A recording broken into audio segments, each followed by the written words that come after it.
गुरुदेव और माँ गायत्री के चरणों में कोटि कोटि नमन। आप सभी को प्रणाम। गायत्री तपस्या सारी तपस्याओं में सबसे महत्वपूर्ण होती है। पूज्य गुरुदेव ने गायत्री महाविज्ञान पुस्तक में कुछ पापों को नाश करने वाली और ब्रह्म तेज को बढ़ाने वाली तपश्चर्या बताई हैं। तो आइए जानते हैं कौन सी हैं वो तपश्चर्याएं। पहली तपस्या है अस्वाद व्रत। तप उन कष्टों को कहते हैं जो अभ्यस्त वस्तुओं के अभाव में सहने पड़ते हैं। जैसे भोजन में नमक और मीठा, ये दो स्वाद प्रमुख होते हैं। इनमें से यदि एक भी वस्तु कम हो जाए या ना डाली जाए तो वो भोजन स्वाद रहित हो जाता है। प्रायः लोगों को स्वादिष्ट भोजन करने का अभ्यास होता है। इन दोनों स्वाद तत्वों को या इनमें से किसी एक को छोड़ देने से जो भोजन बनता है उसे सात्विक प्रकृति वाला ही कहा जा सकता है। राजसिक प्रकृति वाले का मन उससे नहीं भरेगा। जैसे जैसे स्वाद रहित भोजन से संतोष पैदा होता है वैसे सात्विकता बढ़ती जाती है। सबसे आरंभ में एक सप्ताह, एक मास या एक ऋतु के लिए इसका प्रयोग करना चाहिए। आरंभ में बहुत लंबे समय के लिए इसे नहीं करना चाहिए। ये हुआ अस्वाद व्रत। दूसरा तप है तितिक्षा तप। सर्दी या गर्मी के कारण शरीर को जो कष्ट होता है उसे थोड़ा थोड़ा सहन करना चाहिए। जाड़े की ऋतु में धोती और दुपट्टा या कुर्ता, इन दो वस्त्रों में गुजारा करना चाहिए। रात को रुई का कपड़ा ओढ़ने की बजाय कंबल से काम चलाना। गर्म पानी का प्रयोग ना करके ताजे जल से स्नान करना। अग्नि में अग्नि ना तापना, ये शीत सहन करने के तप हैं। गर्मी सहन करने के लिए पंखा, छाता और बर्फ का त्याग करना, ये गर्मी की तपश्चर्या हैं। इसके बाद आता है कर्षण तप। प्रातः काल 1-2 घंटे रात रहे उठकर नित्य कर्म में लग जाना। अपने हाथों से बनाया भोजन करना। अपने लिए स्वयं जल भर के लाना। अपने हाथ से ही वस्त्र धोना। अपने बर्तन स्वयं मलना आदि अपनी सेवा के काम दूसरों से कम कराना, ये हुआ कर्षण तप। जूता ना पहनकर खड़ाऊ या चट्टी से काम चलाना। पलंग पर शयन ना करके तख्त या भूमि पर शयन करना। धातु के बर्तन प्रयोग ना करके पत्तल या हाथ में भोजन करना। पशुओं की सवारी ना करना। गाड़ी की सवारी ना करना। खादी पहनना, पैदल यात्रा करना आदि ये कर्षण तप होते हैं। इसमें प्रतिदिन शारीरिक सुविधाओं को त्याग करके और असुविधाओं को सहन करना पड़ता है। इसके बाद आता है उपवास का तप। गीता में उपवास के विषय को विकार विषय से निवृत्त करने वाला बताया गया है। एक समय अन्नाहार और एक समय फलाहार आरंभिक उपवास होता है। धीरे धीरे इसकी कठोरता बढ़ानी चाहिए। 2 समय फल फूल, दूध, दही आदि का आहार इससे कठिन होता है। केवल दूध या छाछ पर रहना हो तो उसे कई बार सेवन किया जा सकता है। जो लोग उपवास में जल कम पीते हैं वो भारी भूल करते हैं। जल को हर उपवास में कई बार अधिक मात्रा में बिना प्यास के भी पीना चाहिए। इससे पेट की अग्नि आंतों में पड़े मल को सुखाकर गांठें नहीं बनने देती। इसलिए उपवास में कई बार पानी पीना चाहिए। उसमें नींबू, सोडा, शक्कर मिला दिया जाए तो और भी स्वास्थ्य के लिए और शुद्धि के लिए अच्छा माना जाता है। इसके बाद आता है गव्य कल्प तप, यानी शरीर और मन के अनेक विकारों को दूर करने के लिए गव्य कल्प तप किया जाता है। राजा दिलीप जब निःसंतान थे तो उन्होंने कुलगुरु के आश्रम में गौ चराने की तपस्या पत्नी के सहित की थी। नंदिनी गौ को वे चराते थे और गोरस का ही सेवन करते थे। गाय का दूध, गाय का दही, गाय की छाछ, गाय का घी का ही सेवन करते थे। गाय के गोबर के कंडों से दूध गर्म किया जाना चाहिए। गौमूत्र की शरीर पर मालिश करके सिर में डालकर स्नान करना चाहिए। चर्म रोगों तथा रक्त विकारों के लिए ये बड़ा लाभदायक होता है।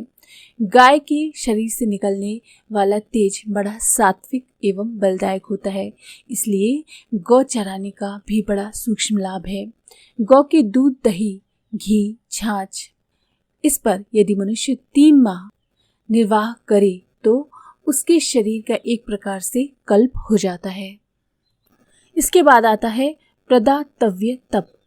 अपने पास जो शक्ति हो उसमें से कम मात्रा में अपने लिए रखकर दूसरों को अधिक मात्रा में दान दे देना।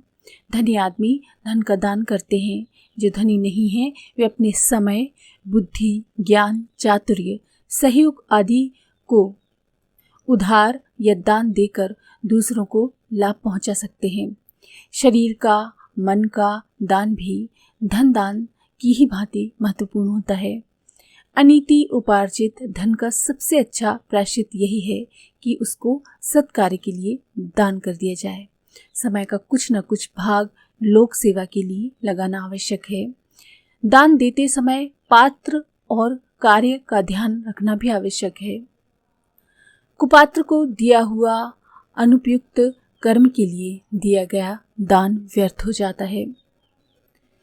अन्य प्राणी भी दान के अधिकारी होते हैं। गौ, चींटी, चिड़िया, कुत्ते आदि उपकारी जीव जंतुओं को भी अन्न जल के दान देने के लिए प्रयत्नशील रहना चाहिए।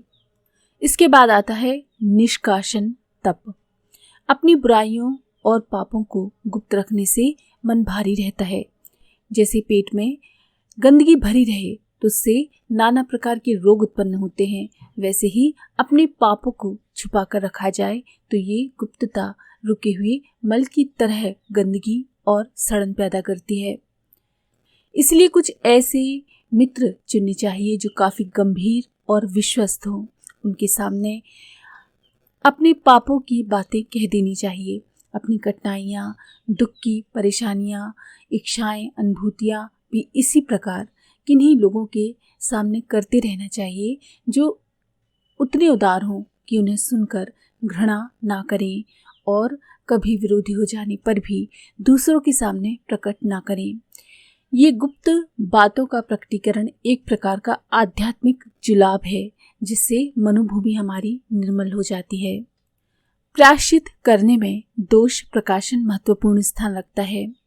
गौहत्या हो जाने पर प्रायश्चित शास्त्रों ने ये बताया है कि मरी हुई गौ की पूंछ हाथ में लेकर 100 गांव में वो व्यक्ति उच्च स्वर से चिल्ला चिल्ला कर कहे कि मुझसे गौहत्या हो गई है। इस द्वेष प्रकाशन से गौहत्या का दोष छूट जाता है।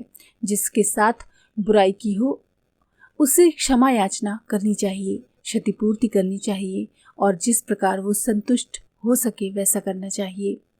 इसके बाद आता है साधना तप।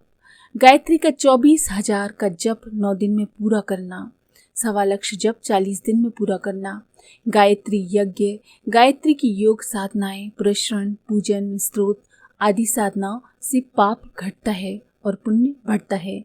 कम पढ़े लोग गायत्री चालीसा का पाठ भी कर सकते हैं और इस महामंत्र से बढ़ी हुई शक्ति के द्वारा तपोबल के अधिकारी बन सकते हैं। इसके बाद है ब्रह्मचर्य तप।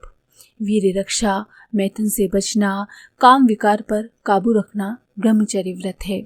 मानसिक काम सेवन शारीरिक काम सेवन की भांति ही हानिकारक होता है।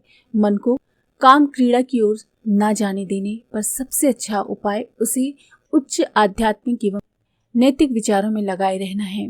बिना इसके ब्रह्मचर्य की रक्षा नहीं हो सकती। मन को ब्रह्म में, सत तत्व में लगाए रहने से आत्मोन्नति होती है, धर्म साधना भी और वीर रक्षा भी। इस प्रकार एक ही उपाय से 3 लाभ प्राप्त हो जाते हैं। 10वां तप है चंद्रायण तप। ये व्रत पूर्णमासी से आरंभ किया जाता है। पूर्णमासी को अपनी जितनी पूर्ण खुराक है उसका 16वां भाग प्रतिदिन कम करते जाना चाहिए। जैसे अपना पूर्ण आहार 1 सेर है तो प्रतिदिन 1 छटाक आहार कम करते जाना चाहिए। कृष्ण पक्ष का चंद्रमा जैसे एक एक कला नित्य घटता है, वैसे ही एक एक षोडशांग नित्य कम करते जाना चाहिए। अमावस्या और प्रतिपदा को चंद्रमा बिल्कुल दिखाई नहीं पड़ता। उन 2 दिनों बिल्कुल भी आहार नहीं लेना चाहिए। फिर शुक्ल पक्ष की दोज को चंद्रमा एक कला निकलता है और धीरे धीरे बढ़ता है, वैसे ही एक एक षोडशांग बढ़ाते हुए पूर्णमासी तक पूर्ण आहार पर पहुंच जाना चाहिए। एक मास में आहार विहार का संयम, स्वाध्याय, सत्संग में प्रवृत्ति, सात्विक जीवनचर्या तथा गायत्री साधना में उत्साहपूर्वक संलग्न रहना चाहिए। इसी तरह से अर्धचंद्रायण का व्रत भी होता है जो 15 दिन का होता है। उसमें भोजन को 8 भागों में बांधा जाता है और एक एक भाग कम कर दिया जाता है। उसमें भोजन का 8वां भाग 8 दिन कम करना और 8 दिन बढ़ाना होता है। आरंभ में अर्धचंद्रायण ही करना चाहिए। जब इसमें सहजता और सफलता मिल जाए तो पूर्ण चंद्रायण के लिए कदम बढ़ाना चाहिए। इसके बाद आता है मौन तप। मौन से शक्तियों का क्षरण रुक जाता है, आत्मबल और हमारा संयम बढ़ता है, दैवी तत्वों की वृद्धि होती है, चित्त की एकाग्रता बढ़ती है, शांति का प्रादुर्भाव होता है। बहिर्मुखी वृत्तियां अंतर्मुखी होने से आत्मोन्नति का मार्ग प्रशस्त होता है। प्रतिदिन या सप्ताह में अथवा मास में कोई नियत समय मौन रहने के लिए निश्चित करना चाहिए। कई दिन या लगातार भी ऐसा किया जा सकता है। 12वां नंबर है अर्जन तप का। इसमें विद्याओं का अर्जन किया जाता है। विद्या अध्ययन करना, शिल्प, शिक्षा, देशाटन, मल्ल विद्या, संगीत आदि किसी भी प्रकार की उत्पादक उपयोगी शिक्षा प्राप्त करके अपनी शक्ति, योग्यता, क्षमता, क्रियाशीलता, उपयोगिता बढ़ाना अर्जन तप होता है। विद्यार्थी को कष्ट उठाना पड़ता है, जिस प्रकार मन लगाकर उसको पढ़ना पड़ता है और सुविधाओं को छोड़कर कठिनाई से भरा जीवन अपनाना पड़ता है, ये भी एक तरह से अर्जन तप ही है। जैसे सूर्य की 12 राशियां होती हैं, वैसे ही ये गायत्री के 12 तप हैं। इनमें से जो तप जिस प्रकार संभव हो उसे अपनी स्थिति, रुचि और सुविधा के अनुसार अपनाते रहना चाहिए। ऐसा भी हो सकता है कि वर्ष के 12 महीनों में एक एक महीने में आप एक एक तप करके एक वर्ष पूरा तप में बिताएं। आज के लिए इतना ही।